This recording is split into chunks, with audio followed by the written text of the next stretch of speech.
Hi, everyone. Welcome back to our third episode in Make It Happen Monday, where we talk to you about our upcoming event, Live to Lead, in Atlanta, Georgia on November 15th at Modex Studio. 2 weeks ago, you heard from one of our in-person speakers, Dr. Debbie Phillips, who dropped nuggets of knowledge and shared with us about her upcoming session, Be the CEO of You. Last Monday, you heard from my guest, international speaker, TEDx speaker, and businesswoman extraordinaire, Melissa D. White, who shared so much knowledge with us about the importance of accountability in leadership. And I cannot wait to hear her upcoming session. And today, I am so honored to have my friend and colleague with me, Angel Santiago. Angel is also a Maxwell Leadership Certified team member, and we are both Maxwell mentorship members. And so I'm so excited to introduce you all to my friend Angel. Before I bring him up on stage so that you can learn a little bit more about Angel, and he can share with you what he's going to talk about at Live to Lead, let me tell you a little bit about him. So Angel is a business and leadership visionary and the founder of the ACE Blueprint. As a graduate of the United States Military Academy at West Point, Angel brings a wealth of leadership experience to his work. He empowers entrepreneurs to achieve clarity, confidence, and excellence. Angel's mission is to demonstrate that everyone has the power to elevate and conquer by accepting change as a vital precursor to success. His dynamic approach drives action and motivates individuals and organizations toward their full potential. I am so excited to welcome Angel. What impressive credentials. So let me bring him up to stage here. Angel, hello, good morning or good afternoon. Hello, good afternoon, yes. How are you I'm today? excited to be here. I'm doing very well. Again, thank you so much for having me this afternoon. Absolutely. Well, thank you for saying yes. When I asked you to be part of Live to Lead in Atlanta in November, I truly appreciate your partnership. Obviously, as a Maxwell leadership team member, I was thrilled to have you as part of this important leadership and personal development and growth day. And obviously, your background speaks volumes. So let me ask you a little bit, Angel, if you can share with our audience and those who will be attending Live to Lead in Atlanta, tell us about your session topic and more about your area of influence as a leader. Yeah, absolutely. So in Atlanta, I'm going to be talking about the marriage between vision and strategy and how those intertwine with accepting change. Because we all know that change is one of those intangibles that is going to happen every single day, continuously, as we grow, not only as a country, as an economy, as whether you're a leader in the community or a business owner yourself, change is inevitable. So it's important that we approach it carefully, but also strategically, and allow it to be an opportunity rather than something we embrace with fear. Because how like it is, a vision without strategy is just a dream, and a strategy without a vision lacks direction. So if we're not merging those two properly, then we're going to kind of just be turning our own wheels here. Absolutely. I love that. And, one of the things that I help my clients with is change. And as you said, change is inevitable. We're all going to go through it, both in our personal lives as well as in business, whether we're entrepreneurs or we are leaders of large companies. And we all saw that probably more change than we've ever experienced 4 years ago with COVID, right? Yes. And changes in the economy and all of the division in the world. And so I'm really excited to have you as part of this event because I think it's such an important message that will really complement what we're going to hear from some of the global thought leaders, Right. and how do we manage change effectively, and how do we help our teams navigate that change so that they can come out on the other side. I absolutely love that. So tell me, why was it important to you to participate in this event? Honestly, the importance lies, I think, in the title alone. I mean, live to lead. Each and every one of us have been put on this earth with a purpose. And change also allows us to define our purpose. And so when you approach me with the idea like, hey, would you be interested? I mean, my first initial reaction was absolutely yes. You couldn't have asked sooner. So, and again, sharing, I remember the exact day where I was, you know, found who I am and what I'm supposed to be and how I'm supposed to deliver a message that God has blessed me with. And so if I can, reach one person, then I know for a fact tomorrow and the next day that I'm fulfilling what I am sent here on this earth to do. And then I know that one person is going to reach another and another and another. And now we have this trickle down effect where everyone is improving, everyone is redefining their purpose in life. And that's how, world change essentially is created. It starts with one. Absolutely. And, we hear that all the time from our friend and mentor, John Maxwell, right? Yes. And really, the reason he created Maxwell Leadership for us certified team members is so that we could take his message and be that conduit and multiply and make that difference in the life of others. And, I think one of the other things that John says that really resonates with me as you and I focus on living and leading our purpose is, if you can't give to others, if you can't make an impact on one person, then you're not ready to make an impact on many. And it really does start with one. So obviously, you went to West Point, which is so impressive. And, prior to starting in business, you were an officer in the Army.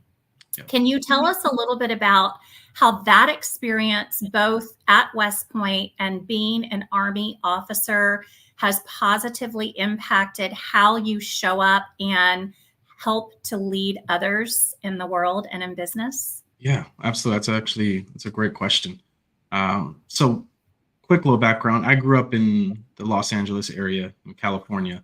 So I grew up as a city boy, not really, I've always respected the military, but growing up, I had no intention of actually enjoying and joining the military. And so, I was playing sports growing up, and then that's when West Point was introduced to me. So as I did a little more research, my initial reaction was just like, oh, no. But based on my own ignorance, I'm like, no, I don't want to go to war during, I don't want to be in the military. That's not my thing. And I have to give credit to, my parents, because they were like, well, just take a visit there, see what it's about, do some more research. And so I obliged and I did that. And I went over there, revisit, I toured the historical campus. And, there was kind of like a feeling that was put on my shoulders, like, okay, this is where I need to be. Not just from a sports perspective, but as far as a leadership perspective and becoming the man who I want to be perspective. And so I went there. And I tell you what, talk about a culture shock. I was meted with, basic training, and you had people yelling in your face, telling you to do this, telling you to do that. And especially coming from where I was an 18-year-old, in my mind, you're still a kid, but an 18-year-old kid thinks they're, some big shot quarterback and can't be told what to do. And here I am, face down doing push-ups, being told to do push-ups by someone else. So like I said, it was a big culture shock. But throughout that experience being at West Point, I could tell you I learned more things about myself and the type of leader I want to be and the type of leader I don't want to be, more than any other place I could have been. And if I could go back 10 years ago, and I 1000% would make the same decision. It's provided so many open doors, and couldn't be more grateful for the experience that I had. And so after graduating, I was a field artillery officer in the Army. And, what a lot of people don't realize is as when you commission as a second lieutenant and you're going to your unit, you're starting over. So, you know, you're getting there and you're still you're a novice. Your platoon sergeant, your staff sergeants that are, within your unit, they know more than you. They've been doing this for about, anywhere between, 7 to 15 years. So, and we just have a degree and completed a 6-month course, which says, that we're qualified to lead. But it's truly, you have to truly push your pride aside, because when it comes to the Army and leading successfully, you have to lean on the person next to you. And so one thing that I took the most is you have to be accountable. And that's one of my most prominent leadership qualities that I like to teach people, especially younger individuals that are currently going through their life cycle phase. Is when you hold yourself accountable, it's going to leave a trickle down effect of such positive reactions. I mean, you're going to start building trust within your unit, right? You're going to start driving action and performance, because your decisions now are going to be more precise, more calculated, because you're going to be held accountable for them, right? And when you start bringing in, your peers, your subordinates, and taking into account, their thoughts, their ideas, you're going to realize it takes a team, right? It really does, and it truly does take a team in order to reach the amount of success that you want to. And in order to complete the mission in the military, you're not going to be able to do it alone. You can have the best plan. You can have everything written out that you're supposed to.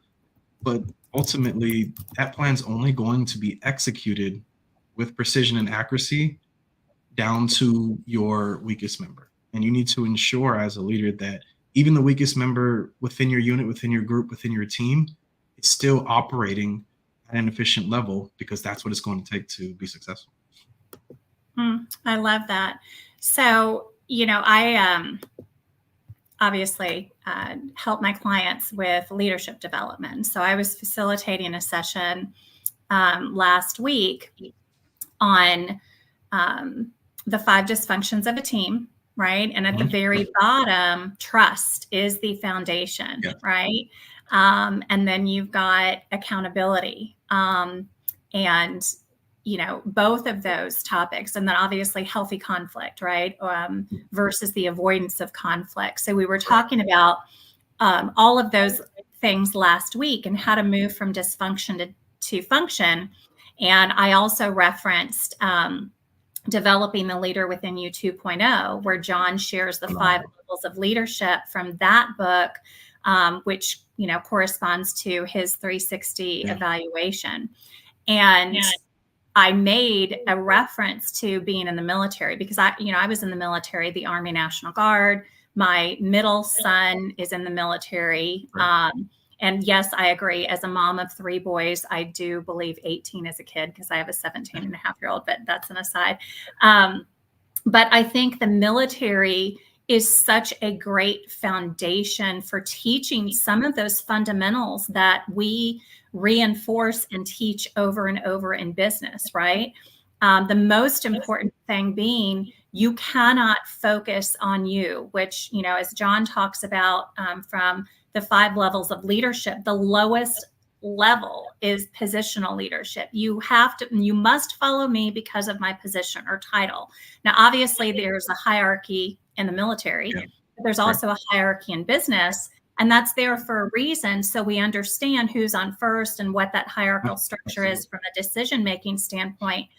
But we can't focus on that alone. We've got to focus on building team and building trust and holding one another accountable. And the most powerful thing is when team members and peers are holding one another accountable versus just the leader holding people accountable. And accountable. And we've seen that firsthand in the military. So obviously I'm partial.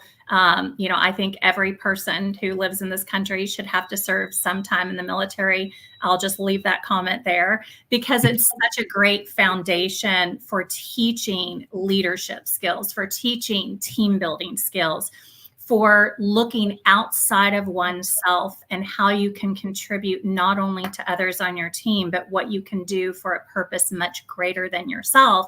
And isn't that everything that we teach and reinforce in leadership? So thank you for your service. I really appreciate you sharing that.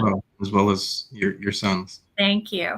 He's in Germany, and my oldest son, who is not in the military, he flew to Germany last Thursday, and they've spent the weekend enjoying Oktoberfest, which is super fun. So, okay. Yeah, super fun. So I'm like, send your mommy pictures. All right. So we've talked about trust. We've talked about accountability. We've talked about teamwork. Share with us a core leadership principle for you, Angel. That's good. There's so many principles that you try and model your leadership style based off of. I would honestly say is humility as a leader. I say that because I had a struggle with that initially in kind of defining who I am and how I want to be as a leader. And whether you're raised a certain way or you come from a certain demographic or have a certain background, ultimately you're going to realize when you're in a position to lead a team and you have a mission, you have a goal, you have a vision that needs to be executed, you're not going to be able to do it alone. And if you lack humility, you are not only going to push away every single person that you have around you, but you're also going to distance yourself between your vision and your goals because you have no help. And I struggled with that initially because, I was always taught that, if someone's not going to help you do it yourself. You find a way to get it done, right?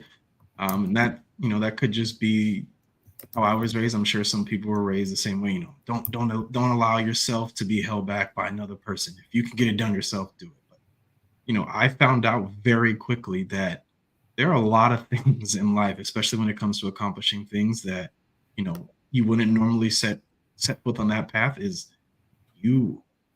a lonely path by yourself. And you're just going to create more challenges and more obstacles without leaning onto others because you don't know it all. And so if you don't find people that are stronger than you in certain areas that you lack, then you're just going to be running around in a circle. No growth is going to be had.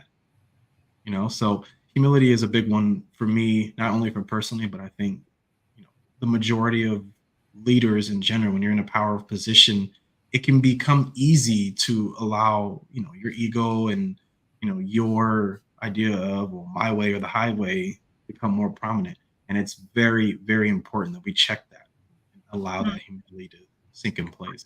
I love that so much. And I think that ties back to establishing trust, right? Because if I think about leaders that I have chosen to follow, and as you and I both hear and share with others all the time, leadership is not a position, it's not a title.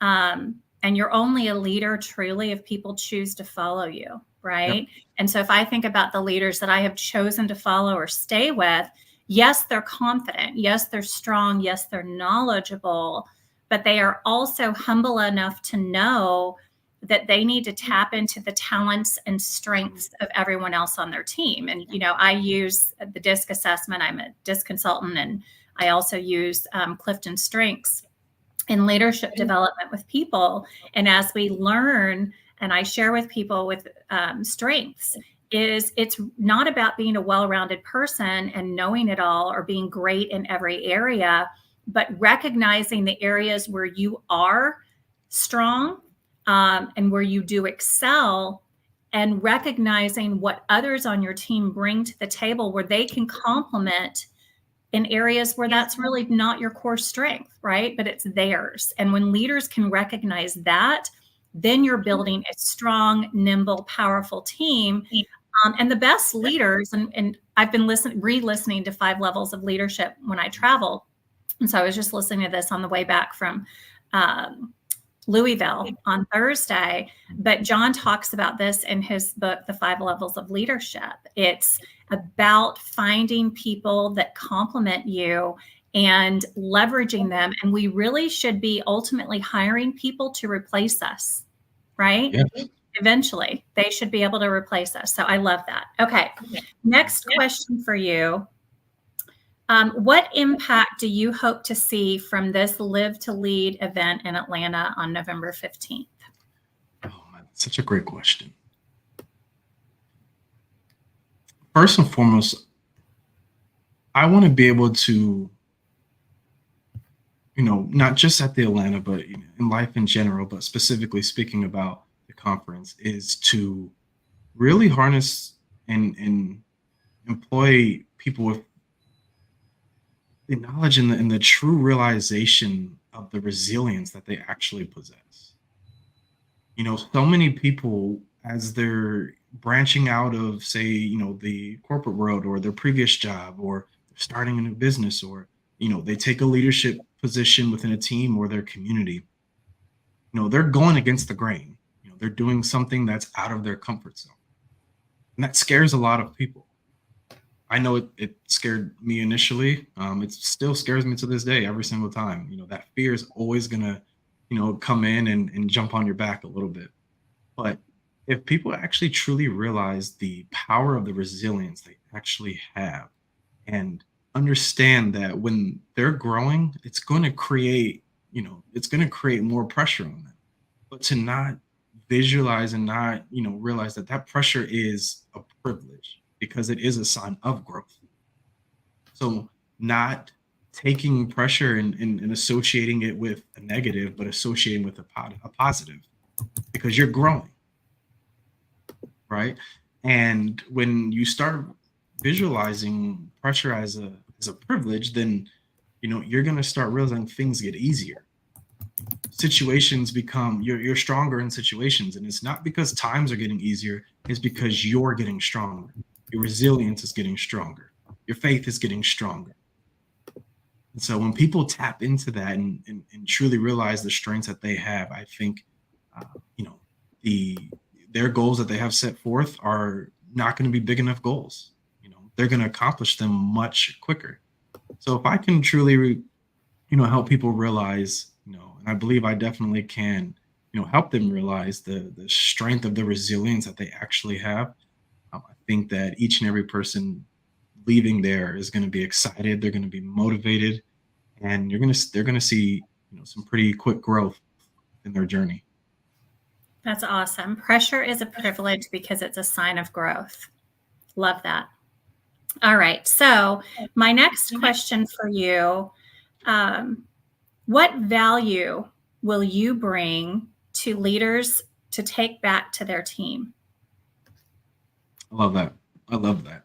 And one thing I definitely pride myself on, and I make sure that everything about me evokes that, is, as a leader, you have to bring energy. In my opinion, you have to bring a positive energy, because as soon as you walk in the room, you're gonna set the tone for the rest of the day, for the rest of that meeting, for the rest of that event, conference, what have it be. And if you come in and you're slouched over, or you come in and you're not speaking with energy, your voice is dull, your team is going to feed off of that. So it starts from the beginning. As soon as you walk in, it's got to be, hey, let's go, right? And instantly you're setting the tone, and you're setting the climate for how this thing is going to go. I know we've all been in, those conferences, those classes where, oh man, as soon as someone puts up, they just put on a basic PowerPoint like, hey, hello, this is, and instantly we're checking out. And if you think you checked out at that that particular moment, that your team or Your group is not checking out, then we're fooling ourselves. We're killing ourselves. That energy is reciprocated. And so, in just like your point beforehand, we want people to grow ultimately to replace us. And it's the same thing I do with, multiple clients within the business and leadership world is, I don't want them to have to be with me, with a coach with me, consult with me forever. I want them to learn and empower themselves and understand that, when we get through our process, you don't need me anymore. I mean, that means I'm doing my job and you're doing your job. And now our goal for this session, for this meeting has been accomplished to where you can go on successfully. You know your steps and you know your vision, you know how to get it done, and you know who to lean on to. That is winning. I love that. So, and yeah. Keep going. Sorry. I'm sorry. And I was saying, you're going to take wins and losses. So it's important to keep those wins and losses together.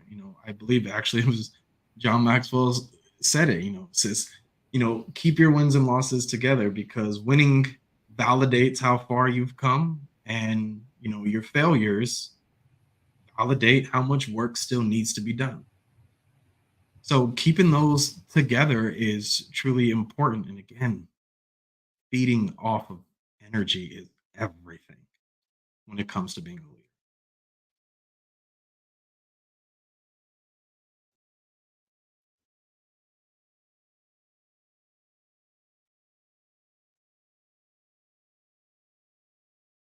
You still with me?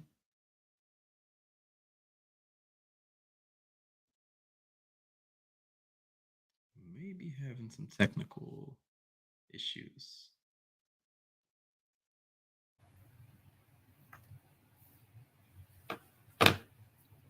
Okay, I think we had a little bit of a glitch. Slight disconnection, yes. Okay, so you were saying, about winning and failure. Can you just repeat that last comment for us, please?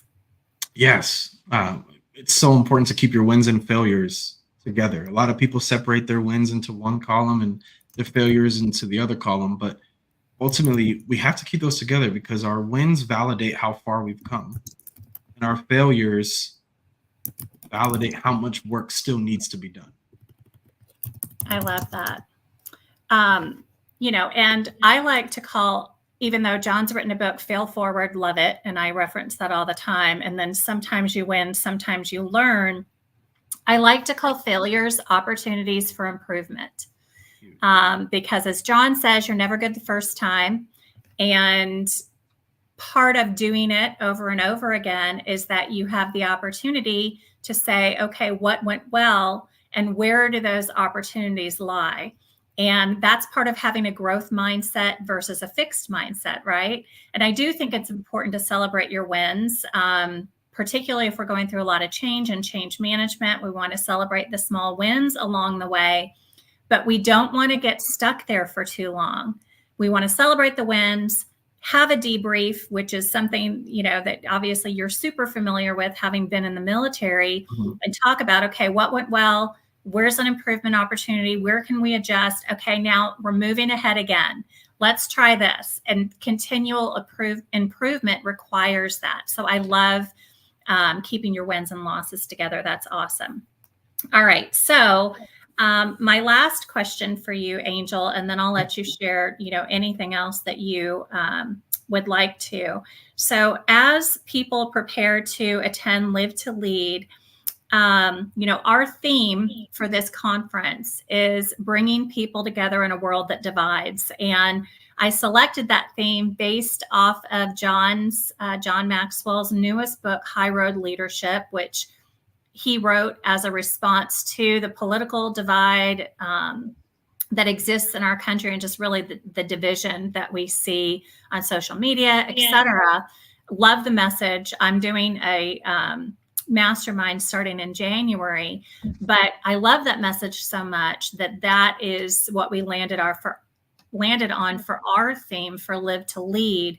So how do you personally bring together people in a world that divides. And any final comments for people? Thank Yeah, you. I love that. I love that. And the current dynamic in the country, not just the United States, but worldwide right now, but specifically speaking, on our country is, there's so much hate being spewed, whether you're a Democrat, independent, or even a Republican.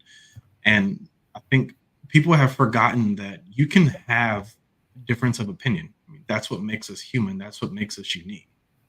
So you can have a difference of opinion. That does not mean you have to dislike the person, Mm.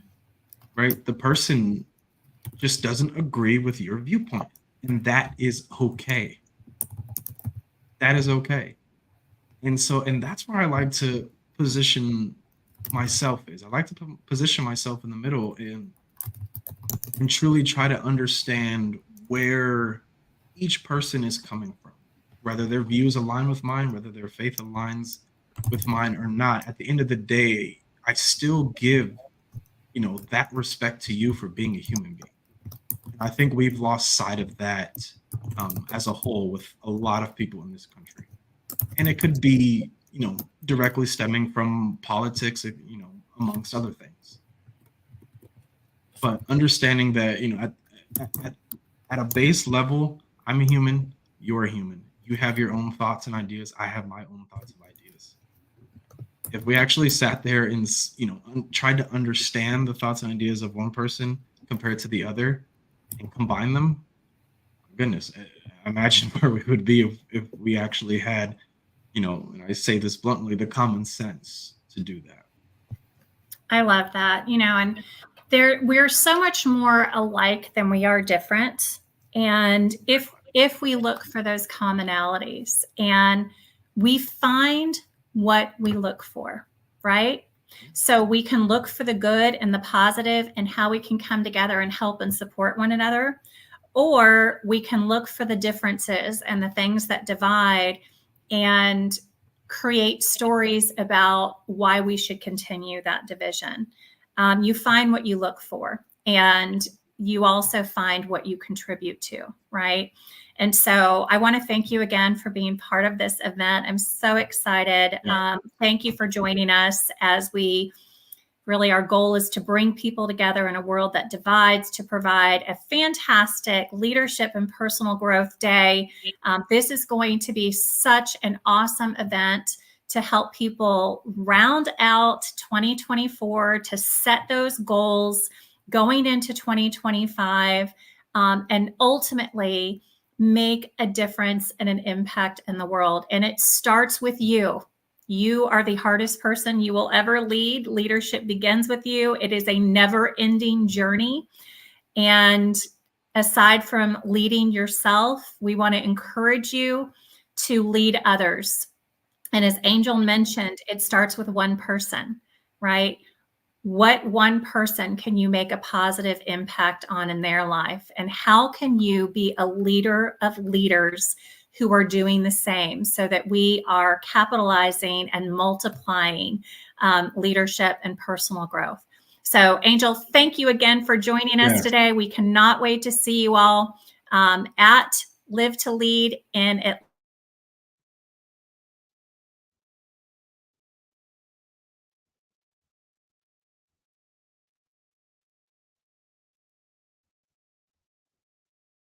I think I lost you there again.